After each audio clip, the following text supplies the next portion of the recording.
Tout ce que je sais, c'est qu'en tout cas au niveau légal, et ça je l'ai appris dans la vidéo, c'est une chaîne YouTube qui s'appelle Vous avez le droit, à laquelle je suis abonné et qui parle beaucoup d'aspects juridiques, de plein de choses, des dramas, etc. Et je trouve ça très intéressant pour nous qui n'y connaissons rien du tout en justice.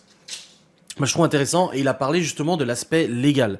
Ce qui se passe, en fait, sur la censure, c'était pas une censure, parce que C8 n'a pas été interdit de parler et de s'exprimer. C8 a été juste, on n'a pas renouvelé son contrat, du coup, auprès de la TNT, mais peut continuer de diffuser sur la DSL, la fibre, machin et tout, s'il le souhaite.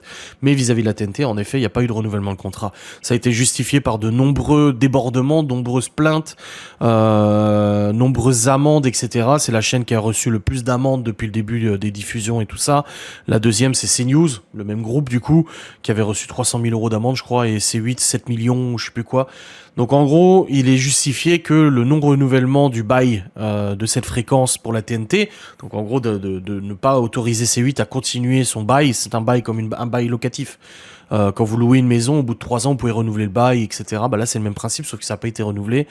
En gros, c'est justifié par le nombreux débordements, les comportements, etc., les amendes et tout, de ne pas renouveler leur diffusion. C'était le cas pour Énergie 12 aussi, d'ailleurs. Et du coup, il y en a beaucoup qui crient au scandale, qui crient à la censure, qui disent que c'est pour empêcher Hanouna de s'exprimer et tout. Ensuite, il a continué sur une web TV, donc il a continué sur YouTube, machin, etc. Et il a très vite arrêté son émission pour se consacrer à la nouvelle émission qui arrivera en septembre, normalement sur M6.